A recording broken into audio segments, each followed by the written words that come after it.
Descargo de responsabilidad, no soy el autor de esta historia, y dejaré el link de la historia original en la descripción. Disfruten el fic y tengan un buen día. Capítulo 70. Lo que significa ser un héroe. Epílogo. Vientos violentos azotaron el rostro de Winter mientras ella miraba hacia abajo desde un toro que se elevaba rápidamente desde la plataforma de aterrizaje donde Grimm asediaba el edificio del muelle por todos lados. Apuntando con un rifle, conjuró un glifo para estabilizar sus manos, debido a las heridas que tenía en todo el cuerpo, antes de disparar y abatir a los Nevermores que se congregaban cerca. Plumas que parecían acero cayeron de los cuerpos negros que se disipaban, pero Winter no les prestó atención incluso cuando esas mismas plumas salpicaban el suelo con agujeros. El agrio olor a asfalto quemado y caucho carbonizado se elevaba por el aire, mientras Winter contemplaba una ciudad en ruinas. Los carteles y pancartas que anunciaban celebración y felicidad estaban destrozados. Los estandartes que anunciaban el inicio del festival vital del año en curso se convertirían en el punto de referencia histórico donde un reino entero cayó en menos de un día. Los ojos de Winter se endurecieron al ver a un Grimm en forma de sombra negra tragándose todo a su paso. Esa maldita cosa. Apretando la mandíbula, Winter recordó el momento en que explotó la arena flotante del festival vital. La habían lanzado lejos del grupo de estudiantes de la academia y, en cambio, estaba más cerca de los civiles. Durante la patrulla de las finales, ella y su grupo se habían dispersado para brindar seguridad, pero eso no sirvió de mucho cuando todo el recinto explotó en pedazos. Cuando el invierno cayó del cielo y los Grimm acudieron en masa a Vale, ella presenció de primera mano cómo esa única sombra de Grimm se tragaba a un civil tras otro. Fue enloquecedor. Ella había intentado intervenir y dispararle, pero como si estuviera luchando contra una sombra real, esta pareció desmaterializarse y permitir que sus ataques simplemente lo atravesaran. De los habitantes de Vale que lograron escapar en los vagones de emergencia, representaban solo el 10% de la población de Vale. El número de muertos fue asombroso. Si no fuera por la llegada repentina del cazador de rojo y la magia que utilizó para aislar a los Grimm, nadie habría podido escapar. Winter tuvo la suerte de quedar fuera del alcance de la magia que el cazador de rojo había utilizado. Mientras el cazador de rojo y los demás se enfrentaban a Salem y sus fuerzas en un mundo de espadas, Winter permaneció en Vale. Desde entonces ha estado ayudando a evacuar civiles. Los últimos civiles restantes se habían marchado, y su deber como cazadora estaba cumplido, pero eso no detuvo el abrumador sentimiento de pérdida y pánico que brotaba de su interior. Winter no pudo encontrar a Weiss ni a ninguno de los demás estudiantes de la Academia Beacon. Era probable que ellos también estuvieran atrapados en la Guerra de las Sombras y en la batalla contra Salem. Una breve ventana de alivio apareció cuando los civiles comenzaron a escapar de regreso a Vale a través de lo que parecían grietas en el aire, pero duró poco. Ninguna de las personas que Winter deseaba ver había regresado sana y salva.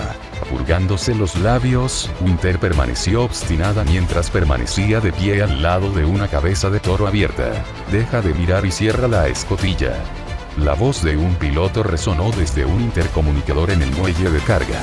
Winter frunció el ceño, todavía mirando hacia abajo mientras Vale era invadido por Grimm. Necesitamos presurizar la cabina. Hay civiles, capitán, dijo el piloto. Solo un poquito más. Capitán.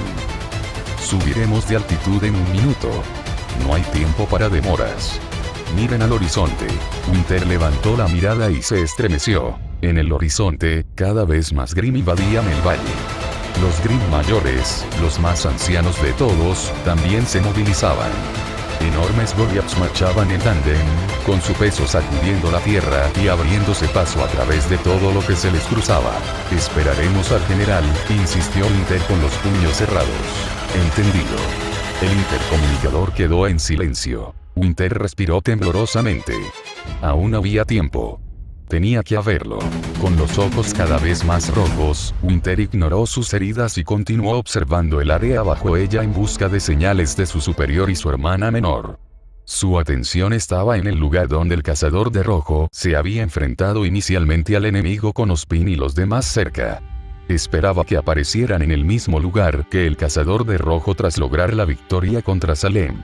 Con ellos estarían Weiss y cualquier otro cazador superviviente. Ese fue el único resultado que Winter pudo aceptar. Al final, su persistencia dio frutos porque Ozpin y los demás aparecieron junto con Ace, un grupo de estudiantes de la academia y muchas otras personas, lo que provocó que Winter entrara en acción. Baja. Despejaré la zona. Rugió Winter, mientras la sangre le goteaba de una herida en la sien. Sin embargo, Winter se lanzó hacia una unidad de artillería montada en el frente y comenzó a disparar alrededor de un perímetro circular. Date prisa. Winter le hizo una seña al piloto. Al acercarse el toro, Winter abrió por completo la puerta de la bodega e hizo un gesto para que todos subieran. El alivio inundó el rostro de Winter al ver a Waze a salvo tras la barrera del chico Ark, pero pronto se convirtió en confusión al notar la expresión de Waze. No, la expresión de todos. Ganó Salem. General, Winter intentó llamar a James, pero Ironwood negó con la cabeza. Nadie parecía estar de humor para hablar. Tai llevaba en sus brazos a Yam y Summer inconscientes, mientras Crow arrastraba a una abatida Ruby junto a él. Ozpin parecía el más viejo, sus ojos reflejaban un tipo diferente de tormenta, mientras los susurros lo rodeaban a él y a la mujer confundida que mantenía a su alcance. Winter abrió y cerró la boca, prefiriendo no preguntar. Demonios, ni siquiera lo cuestionó cuando Neo y Roman subieron a bordo disfrazados de mercenarios de Rose. Nadie habló. Nadie se atrevió siquiera a respirar profundamente. A medida que Bulead ascendía y gradualmente aumentaba su altitud sobre Vale, todos los ojos estaban puestos en cómo los edificios de la ciudad eran derribados por Grimm. El valle tal como todos lo conocían había desaparecido, pisoteado y asediado. Era casi como si los hermanos Grimm se reunieran. Con el rabillo del ojo, Winter observó un remanente de Vale donde los edificios se habían derrumbado y habían dejado el área vacía para revelar una colina. En esa colina, tenues volutas de motas doradas se elevaban suavemente desde el aire, actuando como un contraste con las sombras que se acercaban de los Grimm. Y allí, con una espada atravesándole el pecho y clavada al suelo en innumerables cadenas mágicas, estaba el cazador del rojo. En efecto, todas las miradas estaban centradas en aquel hombre mientras el toro abandonaba el reino caído de Vale. Ya sea que miraron con respeto, pesar o incluso admiración silenciosa, intuitivamente, todos entendieron. Mientras esa luz permaneciera incorrupta, habría esperanza, porque un héroe todavía estaba luchando. El toro ascendió hasta su altitud máxima antes de alejarse a toda velocidad. Winter tenía la intención de ordenar al piloto que regresara a Atlas, pero los planes cambiaron cuando James, con la cooperación de Ozpin, ordenó al piloto que se detuviera en la Academia Beacon. El mercenario rosa, Archer, había caído en Vale, pero supuestamente había dejado un testamento o una contingencia en Beacon. La Academia Beacon estaba desolada. Sus pasillos estaban vacíos, sus aulas carecían de cualquier presencia. Tras el Festival Vital, tanto los estudiantes como los compañeros participantes recibieron vacaciones para disfrutar de la festividad. Los Grimm se sentían atraídos por la negatividad. Por lo tanto, era inevitable que los eventos públicos tuvieran la misma importancia que la formación de la siguiente generación de cazadores. Era de esperarse que Beacon estuviera vacante en ese momento, pero tras la caída de Vale, el silencio y el eco de pasos por los pasillos eran inquietantes. De aquellos que habían participado en el Festival Vital de todo Remnant, pocos sobrevivieron. Entre los supervivientes, Ruby permanecía muda. Sus pasos solo se guiaban por la idea de que Archer les había dejado algo. Ruby miró a su tío Crow con ojos llorosos antes de apretar el puño y alejarse. Sabía que Crow quería consolarla, pero ninguna palabra que él o cualquier otra persona pudiera decir ahora serviría de nada. Más bien, era como echar sal en la herida. Observó cómo se hacían a un lado y dejaban que Shiro actuara por su cuenta. Lo peor fue que Ruby no pudo culparlos. Sabía la clase de persona que era Shiro y por eso terminó dirigiendo su ira hacia sí misma. Porque no pudo ser mejor, más madura. Shiro, él hizo tanto por ella, pero ¿qué había hecho ella por él? Ruby miró a su alrededor, su mirada se centró en la forma curada de Summer antes de tomar una respiración temblorosa. Como maestra de Shiro, no había podido hacer nada. En su mano, solo quedaba un hechizo de comando, pero se negó a mirarlo. No, se negó siquiera a considerar la idea. Ruby podía verlo en los rostros de los adultos. El cansancio, por lo que evidentemente era una victoria pírrica. Salem había sido derrotado en cierto sentido, pero el precio fue una píldora difícil de tragar. Peor aún, si se dejaba que la píldora se pudriera, se convertiría en una amenaza mucho mayor de lo que Salem jamás había sido. Ruby encorvó los hombros y se mantuvo apartada, pero sin darse cuenta vislumbró el sello de comando en su mano. Si los demás alguna vez descubrieran lo que este hechizo de comando podía hacer, tal vez las expresiones en sus caras no parecerían tan sombrías. Una orden que debe obedecerse. Cuanto más simple sea la orden, más fuerte será el impulso de cumplirla. Sacudiendo la cabeza con fuerza, Ruby divagaba.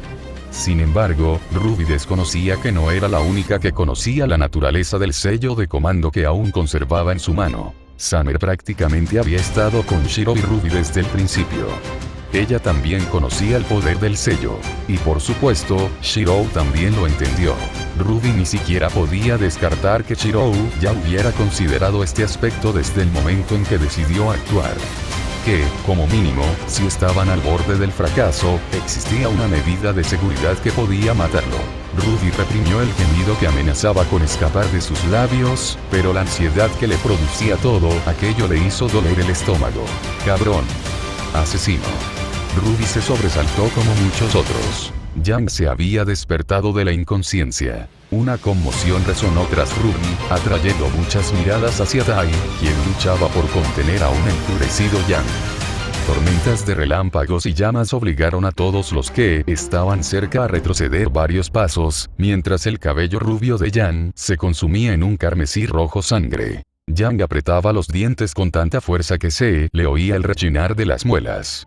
La sangre manaba de sus puños apretados, y la ferocidad de sus pupilas se acentuaba aún más por cómo empezaron a brillar. En contraste, el firme agarre de Tai alrededor del brazo de Yang parecía débil. Si no fuera por la intervención de Ozpin, que contuvo a Yang en un campo de aura verde y magia, ella ya habría atacado hace mucho tiempo.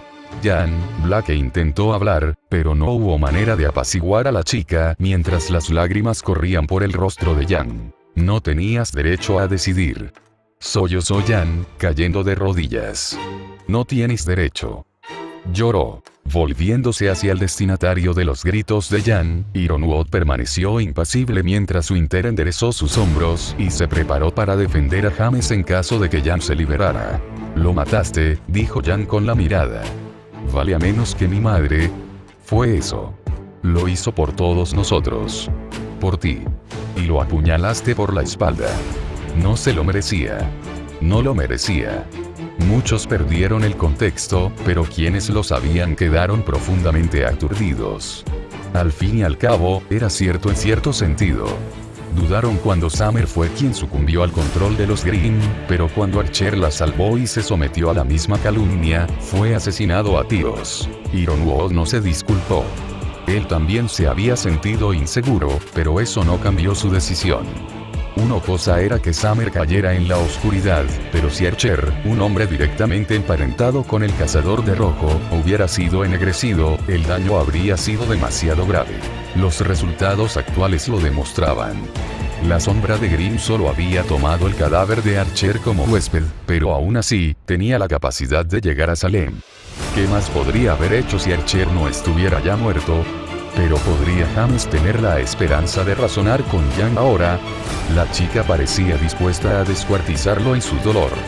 No le sorprendería que estuviera dispuesta a pagar cualquier precio para tenerlo a solas con ella en una habitación, aunque fuera un minuto. Todos los que conocían a Yang la miraban de forma extraña, pero pronto eso se convirtió en comprensión cuando vieron lo que quedaba del equipo CRDL. Cardin fue consumido por la sombra de Grimm tras ayudar a Ruby a derrotar a Cinder.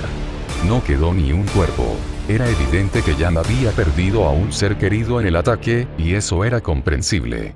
Sin embargo, Emerald y Bernal empezaron a fruncir el ceño al notar la ausencia de Archer.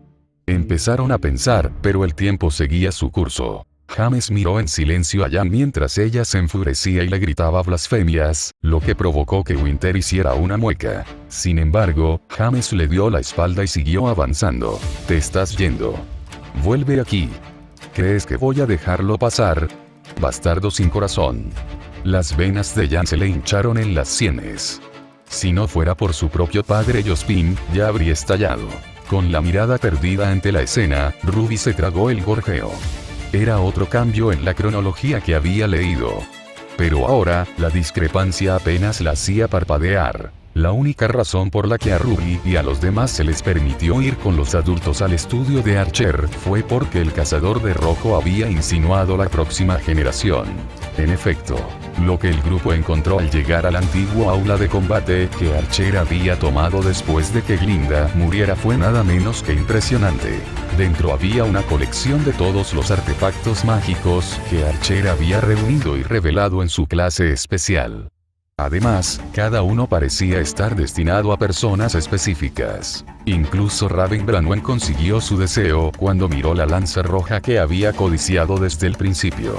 Arquero, ese tipo, no había escatimado un solo gasto, como si estuviera completamente preparado para morir. Para Héctor, una lanza que representaba los cielos ardientes. Para Pirra, un escudo estaba destinado a actuar como baluarte. Desde Jan, hasta Emerald, hasta Blake, hasta Ruby, todos estaban contabilizados. Para Ironwood, Austin y los demás adultos que fueron testigos, todo lo que quedaba en esta habitación era un arsenal de guerra especializado. Aún así, esta sala, repleta de innumerables armas legendarias y mágicas, revelaba mucho más sobre Archer como persona que cualquier otra cosa. A pesar del esplendor, el poder y el significado que estas armas representaban para otros héroes caídos en el cumplimiento del deber, ninguna representaba al propio Archer. Pero Ruby ahora lo sabía, tal como lo sabrían muchos otros que lo habían experimentado por sí mismos. Un altruismo abrumador y una determinación inquebrantable de llevar a cabo lo que había que hacer sin dudarlo. Seguir adelante a pesar de saber que la muerte podía estar al final del camino, no fue una elección fácil. Más bien, la pregunta era, ¿para qué había servido todo aquello? La respuesta fue sencilla. Ruby observaba los artefactos mágicos cuidadosamente guardados para cada individuo. Incluso había breves descripciones y consejos sobre cómo manejar cada uno, revelando que había ideado y combinado un artefacto adecuado para cada persona. A poner una causa más allá de los deseos de un hombre. A poner a los demás antes que a uno mismo. Lo que Archer esperaba mostrar no era nada menos que su propia creencia. Para él, eso es lo que significaba ser un héroe. Así como una llama se transforma en brasas que se agitan en el viento, existía la creencia de que un día esas brasas también se convertirían en su propia llama. No fue justo. Ruby cayó de rodillas y lloró al comprender por completo lo sucedido. Tenía que salvarlo. Tenía que hacerlo, sin importar lo que dijeran los demás. Para ella que sentía como si acabara de perder el mundo. No era justo. Gracias por leer. Novela web gratuita. El apóstata en la fantasía siniestra. Para quienes preguntaron, la novela web está disponible en WebNovel y en la página principal de usuarios. Dejen una reseña si lo desean. El nuevo objetivo es 20 reseñas. Próxima actualización. patreon.com/Parcasius. Enlaces de libros. Legado predestinado oscuro. Nuevo libro. Disponible en Amazon. Quitar el guión del enlace. Reflexión del diario de un superviviente. Amazon.com/dp/b08bddgn7z